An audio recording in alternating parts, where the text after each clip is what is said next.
Hi everybody, this is Warren Herman. So tonight what we're going to be talking about are some principles that I think can be of great help to achieving a greater sense of peace and mental health in our lives, especially in light of spiritual principles. So today what I'm going to be talking about are two related subjects.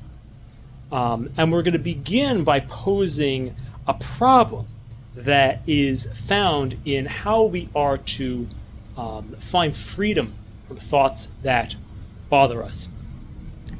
You see, a lot of times we can have various thoughts and perceptions. So if I'm going through life, I may have a sense that my life, I may have a certain story in my head about how things are going.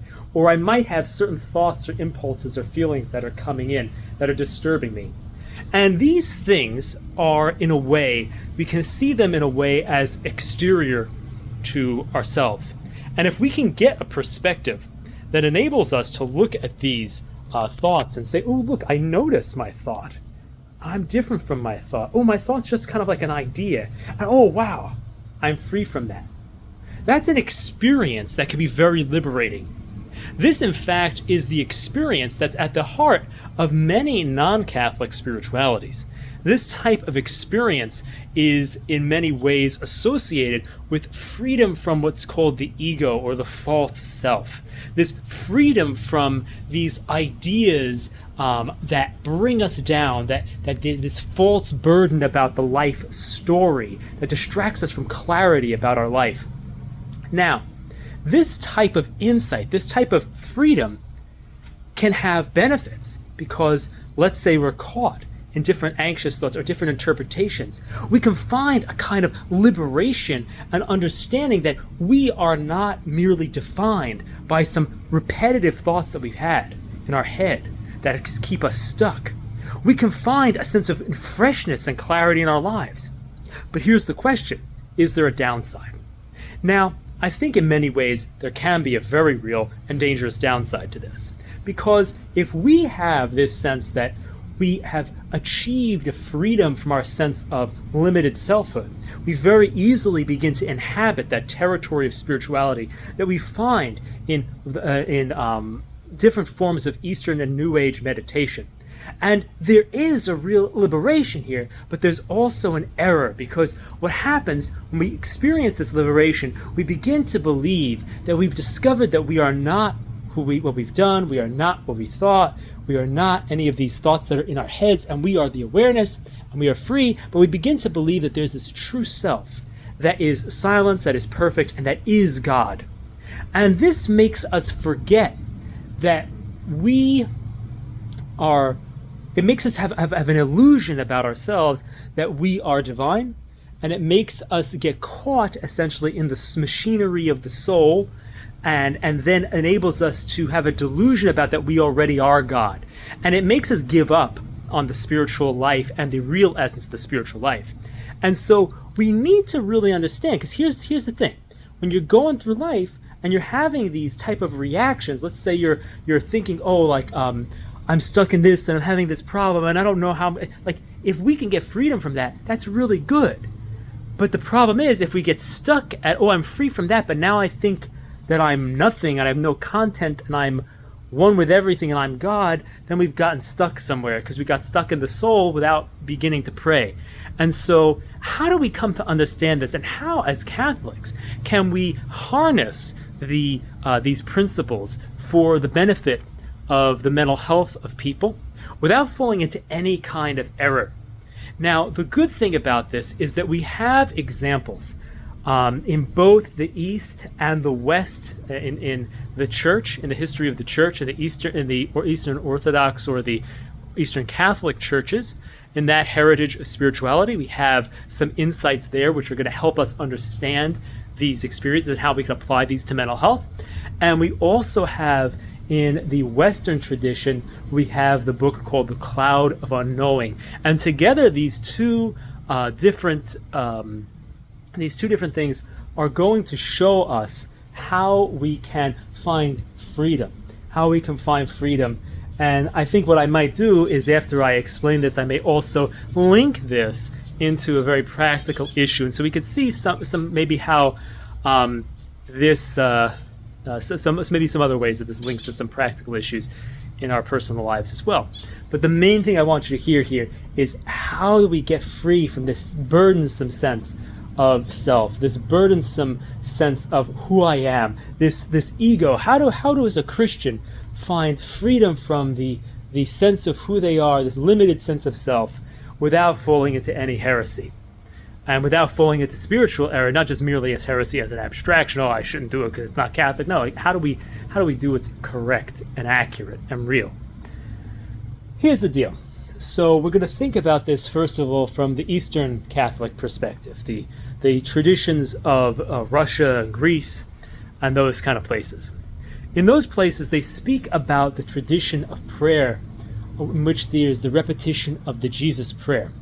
And so one repeats, "Lord Jesus Christ, Son of God, have mercy on me, a sinner," or some similar formula to that, maybe a shortened version. Sometimes the Greeks, I believe, will say Kyrie eleison, which is Lord, have mercy. I think the Russians, if I pronounce it correctly, is something like Господи помилуй. So that is the method. They repeat this prayer. And this prayer allows them to notice the other tendencies inside their mind. So if you repeat this prayer as you're going through your day, for example, all of a sudden you have a thought, okay, I stink, my life is horrible, I don't know, I'm worried about that, ooh, I'm scared of this. They notice these other thoughts coming in. And they call these distracting thoughts that try to get control of the mind, that the mind tries to get caught in them. If they call them logismoi, which are, you could almost thinking, you could like a logism, the word logic. So logismoi are these perceptions and thoughts. And I think the thing we want to really do is we want to understand this experience of the logismoi as very much what is talked about in popular spirituality and pop psychology as the ego. Because the thing is, in Eastern meditation techniques, which are sometimes placed into a psychological context, it becomes very apparent that there is this therapeutic use of noticing the different thoughts about who you are and saying, oh, that's not really fully the real picture. So how do you understand that in a Christian context? Well, I think it's to see them as logismoi. It's to say, okay, if I'm praying and there's a thought, your life is terrible and this and that, and this is who you are, and you're stuck with this problem, and oh, woe is me, and this. If there's a story about who you are, that's not necessarily even something that we need to keep. It doesn't mean just because you're a Christian means you need to believe that you have a life story, a certain thing. That's a logismoi. That's an interpretation, a thought. So the thing is, when we have these thoughts, we can recognize them as such, as thoughts, even if it's a thought about ourselves, even if it's a complex tessellation of thoughts, which is what we might call the ego. So we can look at it that way. So we can think about these things as logismoi. The important thing to remember, though, is that when someone is praying the Jesus prayer, or praying an authentic prayer from the heart, one knows that one is not God. And one knows that one needs help. When someone is expressing attitudes that necessarily go against the delusion that you are God. And so the thing is, it allows us to experience that territory of liberation, that territory where we can see the logismoi without falling into the opposite error, which is that you are clarity and you are God already. It enables us to have a perspective on who we are. And it enables us to have an authentic perspective rather than another problem, because it's on one hand, it's incorrect that you are the mind. And on the other hand, it's also incorrect that you are not the mind, I think. There may be a way of saying it. So in the Tibetan tradition, for example, there's these two ideas like little mind and big mind, Sem and Rigpa. And so the thing is, it's not true that you are Rigpa. That's an illusion. It's not true that you are Sem, little mind, thought of who you are. Neither of those are true. The truth is that you are a creation. You are a creation made in the image of God, with faculties and passions, and you are body and soul, and this is the truth. And you can be in relationship with Christ and be redeemed and be united to the divine nature through faith. And so this is what you are really called to be. And so, yes, there is a certain kind of liberation. There is a certain kind of liberation that is possible from the confines of your identity, but you don't want to then go from the frying pan of the ego into the fire of the false self, the fire of the true self. I'm sorry. So it's like so you want to just not stop being cooked, So that's the main thing that I think is going on here. You don't want to go from the frying pan of the ego into the fire of the true self, and that's the problem that we're trying to avoid. We're trying to get out of the logismoi without getting into something that's another delusion. We don't want to trade one delusion from another. We want to have relationship with Christ, relationship with truth, and we want to have that as the liberation that is so important to our human mental health, our freedom, and these things. So what are we getting at here? So how do we do this? So think about it. The main thing is praying. So you have a prayer, a short prayer, and you say the short prayer, such as the Jesus prayer, as simple as, Lord Jesus Christ, have mercy on me. You say something like that. You keep saying it. You notice what other thoughts come in, and you realize that those thoughts and those perceptions are just things that are kind of passing by, and you stay with the relationship. You stay with you being the sinner and Christ being the Savior, and you stay in that place, and that's how you walk with God. And the fact that you are using your faculties to state this prayer means that you are using those faculties to grow with God in the management of your passions, and that helps you. From the West, Saint Pio would say that mental prayer, it kind of how did he say it? It moderates the passions and the conscience. It orders those forces in ourselves that are unruly, and so it trains us with God in the healing and integration of our personality. So that, so you're going along, you're praying, you have the thought, I want to beat up that guy. So you keep praying, you notice the thought, you maintain that focus, that strength, and you don't go off into that thought. I'm just giving an example. And you realize that thought is just a passing thing. You find freedom, but freedom not only in yourself, but freedom with Christ, through him and with him and in him. And so that's something that I think is very important. So this is giving us, again, a way of utilizing these experiences of cognitive diffusion that are found in various Eastern things, but it's understanding these things as part of a wider and more accurate context, so that these do not become delusory experiences, but we don't lose the authentic, the human part of this experience. Because if we deny that one can have this kind of liberation from the logismi or the logismoi, you actually are missing out on a potential for human liberation, and you actually have people are going to be trapped in the confines of their minds. So that's something that we don't really want. So how else can we think about this? I'm going to use something as a bridge here. I'm going to use and then I'm going to use something scriptural, and then I'm going to discuss something that is a little bit more from the Catholic tradition, to further explain how we can psychologically understand this experience of, stepping out of the logismoi, stepping out of the ego, so to speak, in a Catholic context. So what I want us to think about is the words of Christ where he teaches on prayer. And he says, when you pray, go into your room, shut the door, and pray. Go into your inner room, shut the door, and pray to your Father who is in secret. And so the thing is that when we are having various mental health struggles, various impulses, various thoughts that are popping into our minds, various identities that are disturbing to us, various impulses that are disturbing to us, Christ wants, I think that we can think about this like shutting the door. And how do we shut the door? We shut the door by realizing that these things are kind of on the doorstep, so to speak. These are not, so for example, if I have a thought, and I haven't decided to entertain this thought, if I say, okay, something terrible is going to happen to you, you notice the thought, you say, oh, look, there's a thought, and you shut the door. You realize it's not important. You realize it's not something that needs to be focused on. So that's how that's one way of shutting the door,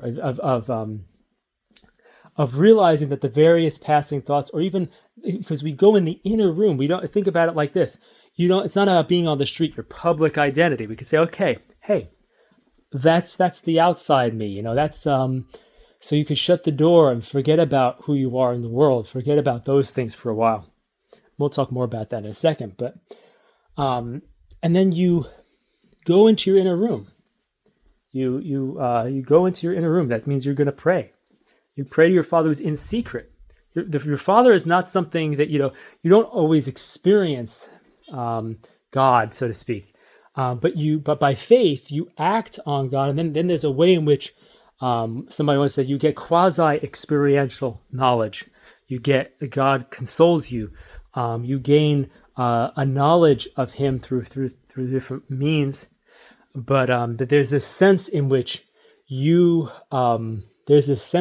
then you have to you pray, and it's not only about your experience. It's not about your experience, but there's a sense of faith is involved. So you pray to your Father who is in secret. He's not just like, oh yes, I experience God now. It's like, yes, you may experience graces and illuminations and consolations and even a natural high of just the focus of repeating a prayer. But the thing is that those things in themselves are not your Father who is in secret, and He will reward you who in secret. He'll reward you in those inner ways. And so the thing is, again, it's this sense of there's these things about these passing thoughts, these outside thoughts, that we're shutting the door on that. We're going into our inner room and we're praying to our Father who is in secret. So I wanted to put that scriptural analogy there. So we see these different parts of the parts of the person, parts of the house, so to speak, of the mind. The door, the inner room, and the Father is in secret. This brings us to, I think, our final analogy here, because we've spoken about an Eastern Catholic thing with the Logismoi and the Jesus prayer. We've spoken about a scriptural thing with this analogy of the shutting of the door, the going into your inner room and praying to your Father who's in secret, and He will reward you in secret. And now we're going to talk about a Western Catholic expression of this same idea. And so this other idea is the idea that it comes from the cloud of unknowing, which is a mystical work in the Christian tradition from England, of all places, I believe. And so the cloud of unknowing is probably one of the best descriptions of this type of territory in the human psyche in a Christian context. And it speaks about these different words that are very evocative, but they really show what's going right and what's going wrong in terms of if we experience liberation and diffusion from the mind, if we experience that in a non-Catholic context, or we experience that in a Catholic context. So it really explains that in probably one of the most unique ways, and I want to share some things about that with you so you can experience as much freedom as possible while being in the truth, and not just trading one delusion from another. So here's the thing. In the cloud of unknowing, it speaks about the procedure of prayer. And it says, place all things, basically I'm paraphrasing, this is from what I remember, from this quote, place all things under a cloud of forgetting. And then with a single prayer, single word, beat upon the cloud of unknowing. So basically, what is this saying? And how is this going to help us experience freedom and transformation and self-understanding? Well, it's very simple. Placing everything under the cloud of forgetting is an essential aspect of not being, you notice your mind. It's kind of like you say, oh, look, there's my thoughts. It's the same thing as, there's a thing I believe from the Philokalia that says, that's an Eastern Catholic or Eastern Orthodox collection of writings. And it says, to survey the thoughts is to calm them. And this is very similar. You notice the different thoughts, you realize they're not important. You let them go. You place them under a cloud of forgetting. You don't give any heed to anything that's going by in your mind, or anything that's going by in the outer operations of yourself. You don't care about that. You don't give it importance. You don't pay attention to it. You don't react to it. You don't get caught up in that stuff. That's placing all these other exterior things that are going on in your mind under a cloud of forgetting. And so that is a very important thing to do. So you're placing it under a cloud of forgetting.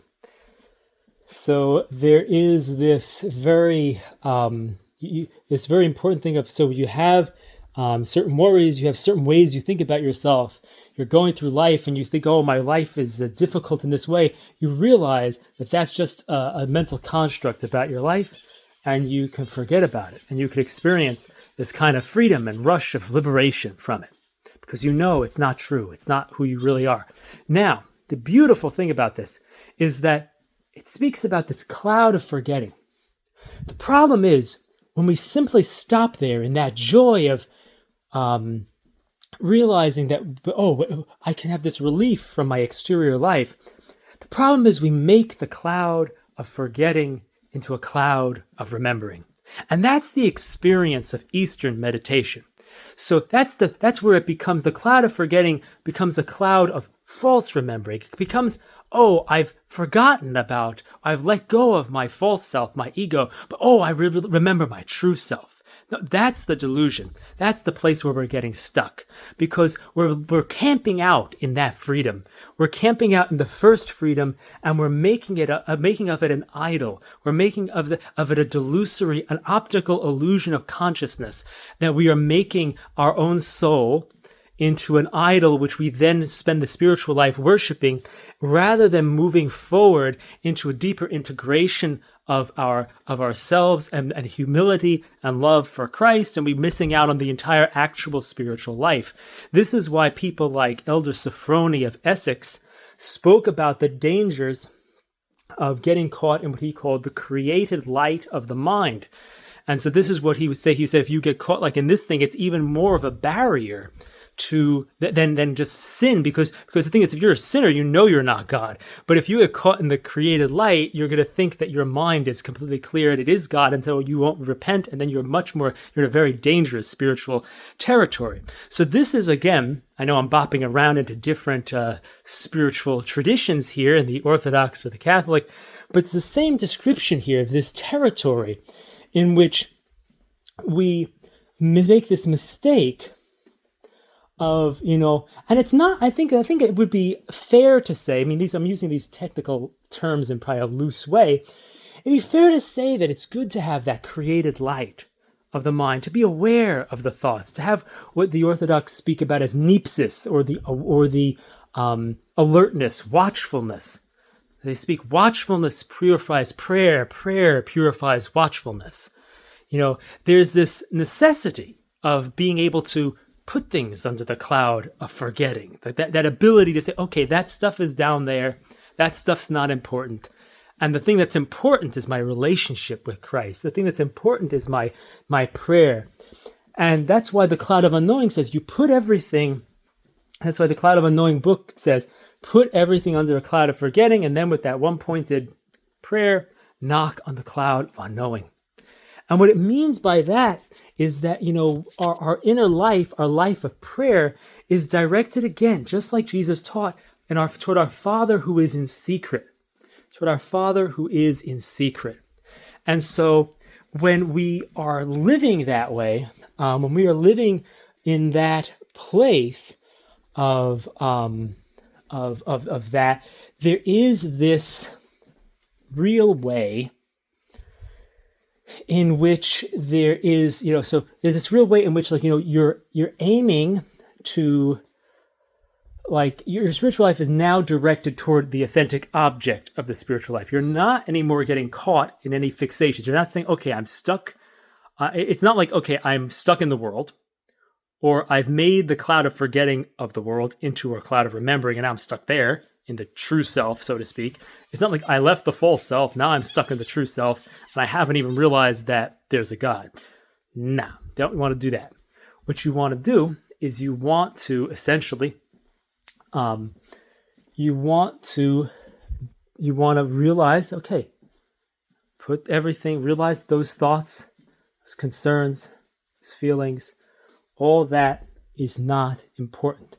If there's impulses that are coming up, if there's things that you fear, if you're afraid of sin, if you're afraid of in a freaky way, not like if you're like not in a like if you're freaking out about the sin rather than just like, oh, I don't want to offend God. Like if you're freaking out about offending God, then don't worry about it. You're noticing these worries. You're noticing these concerns. You're noticing all these different things that are going on inside you. And you realize that these things are not of great importance. And you're putting them under the cloud of forgetting. You're letting those go. You're letting them go by. You don't care. And then you focus on the prayer. You keep praying. And the cloud of unknowing recommends that one syllable prayer like God or something like that. As we saw in the Eastern Catholic tradition, there's the Jesus prayer. Lord Jesus Christ, Son of God, have mercy on me, a sinner. And there's many other versions of this. There's some of the old desert fathers would use, "O Lord, make haste to help me. O Lord, come to my assistance. O Lord, make haste to help me." They would use that. There's a tradition or a devotion known as the Ceaseless Act of Love, which says, that's one that I tend to favor, is Jesus, Mary, I love thee, save souls. Or Jesus, Mary, I love you, save souls. And essentially, it's about, trust. Jesus says, I will think of everything, you think only of loving me. And so just keep repeating that word. Just keep repeating that. Don't worry about anything. Just keep repeating that. Again, he'll think of everything. Put everything under a cloud of forgetting. It's all the same teaching. It's all the same teaching in a way of letting things go under that cloud, but not getting stuck there. So ultimately what this video has been about how do we as Catholics, or even as authentic humans, how do we in an authentically human way see the truth about how to step out of logismoi? How do we step out of the thoughts about ourselves, our identities, our burdensome personal identity, and our burdensome passing thoughts and impulses, without stepping into the error of getting caught in the false self? And the way that we do that is by understanding these principles, by understanding this territory, by realizing that, yes, there's a way in which these thoughts are passing realities. These thoughts are kind of, they come in. They are not us. They may come from us. They may come from the demons. They may come from anywhere. They come in, and you see them, and you don't have to worry about them. But the thing is, remembering that just because they are a passing thing does not mean that you are an eternal thing. And in some ways we are, but it doesn't mean you're God. But it's not getting caught in this delusion of just because I'm not bound by my mind or my thoughts doesn't mean that I am God. And instead, we maintain this prayer so that, as the Eastern Catholics or Orthodox say, prayer purifies watchfulness, and watchfulness purifies prayer. And so that these things, this way in which we guard our minds and have freedom from our minds, does not end up harming us, but ends up helping us and leading to authentic liberation, authentic mental health, and authentic growth in our spiritual lives. So I hope that this video extensively explores this territory, gives you some food for thought and food especially for prayer, and an understanding of how you can experience some more freedom from the thoughts and feelings that are burdensome in your life. And so the essential message is say prayer, say short prayers. Say short prayers. Read something like, the practice of the presence of God. Read something like something about the ceaseless act of love. Say short prayers, and you'll realize that your mind tries to go where it wants to go, and then realize that that's just what the mind's doing, and stay focused on your relationship with Christ. And so that's really the message here. And that's about stepping out of the way the mind's going so that you can step into an authentic relationship, an authentic encounter with the kingdom of heaven, and an authentic way of living in that way. So I hope this is helpful. I think I'm going to leave the video there because I think that this kind of encompasses this subject in a good way, and I may apply these principles to some other things in another video, but for now I'm going to leave it there. So Jesus, Mary, I love thee. Save souls.